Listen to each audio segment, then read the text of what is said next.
The desert does not remember names, only footsteps, and even those are swallowed by the wind. Somewhere along the Silk Road, beneath the scorched earth and eroded murals of Gaochang's crumbling palace walls, lie the fragments of a story almost erased, not by time alone, but by design. Under the reign of the Tang dynasty, at the edge of what was then the known world's most sophisticated empire, a stream of boys arrived from far beyond China's borders. Boys with dark skin, unfamiliar tongues, and wide eyes, unprepared for the quiet violence awaiting them. They came not by choice but by transaction, human cargo bought in the markets of Sogdia, Persia, or the Abbasid Caliphate, trafficked across sand and silk, their futures traded like spice or lacquer. Their destination was not the battlefield nor the fields, but the court, not to rule, not to learn, but to be silenced, reshaped, and made useful in a world that demanded obedience more than blood. In Gaochang, the oasis kingdom once known for its Buddhist scrolls and painted grottos, the role of eunuch was no longer reserved for local servants or prisoners of war. The imperial machine had expanded its reach, and now it sought novelty, foreignness, exoticism, and above all, control. And so it found its ideal victims in the black boys of distant lands. They were prized not only for their difference, but for what that difference could symbolize once stripped of identity. Loyalty without lineage, beauty without danger, presence without voice. This was no accident of commerce, but the logic of empire operating at its most intimate level. The Tang dynasty, at the height of its splendor in the 8th century, ruled not only with military power, but with theater. Every palace was a world, and every person in it a prop. The emperor did not walk among equals, but moved through a living tableau. Concubines, ministers, dancers, eunuchs, each choreographed to reflect his magnificence. Within this spectacle, black eunuchs served a dual purpose. They were both servants and symbols, objects of curiosity and control. Their bodies were made to disappear beneath silk and silence, but their presence was meant to speak volumes of Tang power, of cosmopolitan reach, of a world bent to the will of the Son of Heaven. The palace in Gaochang, far from Chang'an's gilded heart, was a frontier of both geography and morality. Here, removed from the gaze of stricter courts and bound by looser codes, governors and princes ruled like miniature emperors. They imported not just goods but people, and among the people they imported were black boys who would never see their homelands again. They were young, always young, because youth was pliable. 10, 12, perhaps even younger, they were brought into the court under pretense of servitude, though no one mistook the true meaning. Upon arrival, the rituals began: purification, training, and the operation. The act itself was crude, often performed by those who had once suffered it themselves. In dim courtyards or tiled medical rooms, the boys were held down while knives, heated with fire or doused in wine, severed them from manhood. Some died within hours. Blood loss, fever, infection. Others lingered in a haze of pain and opium, tended by older eunuchs whose faces bore the same scars. The survivors emerged changed, not just physically but temporally. Their futures no longer followed the rhythm of men. They would never marry, never father, never grow into patriarchs. Instead, they became ornaments of power, frozen in a liminal state between child and servant, foreigner and subject, human and symbol. Their days became regimented: rise before dawn, bathe in jasmine water, serve the concubines with downcast eyes, polish the lacquer screens until they reflected nothing, dance when commanded, sing in languages they were forced to learn, their native tongues whipped from memory. Some became favored, particularly beautiful or obedient, and were given fine robes, access to forbidden rooms, even occasional gifts. But favor was not freedom. It was the leash gilded. One wrong glance, one moment of hesitation, and they were cast aside, punished, or disappeared. Their bodies belonged to the court. Their voices were never theirs. Their names were often changed to reflect imperial whim, renamed after flowers, stars, or shadows. In Gaochang, foreignness itself became a commodity.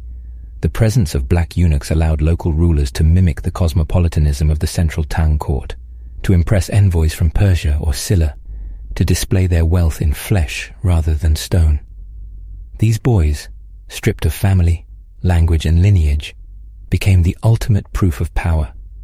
Human beings rendered so completely into objects that their suffering no longer registered as pain, only prestige, and yet behind the painted curtains, beyond the perfumed halls, the toll echoed. Some eunuchs survived decades, their faces hardening into masks of ritual obedience, their thoughts locked away where no one could reach. Others withered quickly, consumed by illness or despair. A few took their own lives, quietly, with silk cords or sharpened jade, leaving no notes, only silence. But silence, in a court trained to hear only what pleased it, meant nothing. What made their suffering unbearable was not only the violence they endured, but the indifference that surrounded it, the rituals that masked pain with elegance, the bureaucracy that reduced mutilation to a line in an account ledger, the smiles of courtiers who offered praise while knowingly feeding children into a system that would erase them. The black eunuchs of Gaochang were never meant to be remembered. They were not the generals whose victories were etched in stone, nor the poets whose verses survived in scrolls. They were bodies shaped to reflect the fantasies of empire, and when they could no longer serve that function, they were discarded like broken instruments. No court artist painted their portraits. No funerary rites were held when they vanished. And yet they were there, in the quiet moments behind the screens, in the flick of incense smoke at dawn, in the soundless movements of boys who had learned to glide rather than walk, to listen rather than speak, to live rather than be alive. They carried the empire's contradictions on their shoulders. The Tang China, the most enlightened empire of its age, capable of incredible poetry, mathematics, diplomacy, and spiritual tolerance, could also absorb the cruelties of conquest so completely that they became invisible, even elegant. In some rare records, veiled in euphemism, a few of these boys flicker into view. A servant noted for his unusual appearance who sang in the private garden of Princess Taiping. A black eunuch who served as a confidant to a Tang general stationed at the frontier and vanished during a siege, unrecorded among the dead. Another, described only as Shadow of the Night, was kept by a Sogdian governor in Gaochang and was said to be able to recite Persian poetry from memory, though whether he understood the meaning of the words was never known. These fragments, scattered and fragile, are all that remain, not because the lives were too small to document, but because they were made to disappear from the record before they had the chance to be inscribed into it. Their presence was necessary, their humanity was not. There is a philosophical violence in such erasure, not just the physical brutality of castration, but the annihilation of memory, the theft of voice, the deliberate reduction of a person to nothing more than a function. And yet even in this constructed silence, a trace of resistance endures. In the very act of survival, of living within a system designed to destroy identity, these boys held on to something invisible but real. It may have been as small as a word from their old tongue whispered into the night, a secret thought untouched by their masters, a memory of the sky over their homeland before the desert swallowed their horizon. These were not acts of rebellion that would topple dynasties, but they were rebellions nonetheless, flickers of being in a world that tried to make them disappear. Centuries later, the courts of Gaochang would fall to conquest. Its temples would be stripped, its walls scorched, its royal lines broken. The empire that had fed on the lives of boys brought from across the known world collapsed under the weight of new powers, shifting alliances, and internal decay. And yet, like in so many empires before and after, no one thought to count the forgotten. The scrolls preserved the names of the rulers, the dates of battles, the lineages of governors. But the boys, their names were lost, their songs unheard, their suffering written in air. Even the term used for them in Tang records, Heren Huangguan, literally black-skinned court official, was less a name than a category, a mark of utility rather than identity. They had become language itself, words without voice, signs without meaning, and still, the ruins of Gaochang remain. In the Turpan Basin, under the blaze of Xinjiang's sun, The skeletons of temples and audience halls crumble slowly into dust. Tourists walk the courtyards where emperors once dined and foreign children once bled. The walls bear faded paintings of Buddha and Bodhisattvas, but none of the black boys who serve silently in their shadows. No memorial stands. No story is told. But if you listen carefully, when the wind snakes through the ruins, it carries something. A tension, a quiet unease, as though the land itself remembers what was done, as though the footsteps that were never recorded still echo beneath the sand. In the twilight of empire, when the courts emptied and the palaces cracked, when Gaochang fell to the relentless march of new conquerors, no one came to free those boys. They were not rescued by foreign kings, nor remembered in the chronicles of victors. The doors closed, the silks rotted, the music stopped, and those once bound to perform it vanished with the silence. Whether they were slaughtered during the sack of the city or left to die in forgotten chambers when the court fled, history offers no certainty, only absence. And in that absence lies a second violence, colder than the first, because even suffering, when unacknowledged, becomes another layer of disappearance.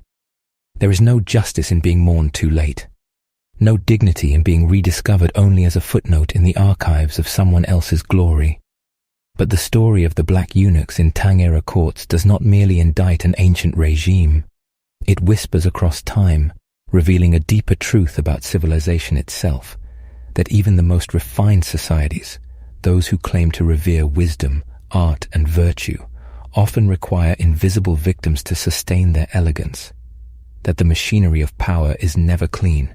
It runs on bodies, on silence, on those so thoroughly dominated they can't even scream. And when empires fall, as they always do, the names of emperors are preserved, even revered, while the names of the abused are scattered like dust, too common, too uncomfortable, too expendable to keep.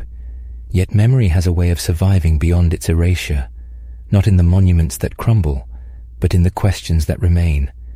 Who were these boys before they became symbols? What names did they whisper in their sleep? What dreams did they carry before the knife took them? Perhaps one of them once saw the sea and hoped to return. Perhaps one remembered his mother's song and hummed it while sweeping marble floors. Perhaps one, during the endless ceremonies, stared into the eyes of a concubine who did not look away and felt, for a breath, seen. These are not facts the historians recorded, but they are truths nonetheless, because behind every erased identity is a life, not a statistic, not a function, but a whole interior world that mattered, even if no one bothered to say so. The empire would continue, of course. The Tang would survive Gaochang's fall, reorganize its borders, send more envoys, build new palaces. Other boys would be taken, other silks dyed, other names forgotten. But somewhere beneath the scorched soil of the old city, the bones of black children remain, unmarked, unnamed, but not unknowable. For their story is written not in stone, but in the pattern of human cruelty that repeats across centuries, across continents, whenever power meets silence and reshapes the bodies of the innocent into tools for display. They were not myths, they were not metaphors, they were real, and the memory of their lives, however faint, still trembles beneath the dust, still haunts the empire that devoured them, still waits to be spoken aloud. Not as a tale of the exotic, nor as a tragedy of the distant past, but as a reckoning with what it means to build greatness on the backs of the forgotten, a reckoning with the cost of forgetting.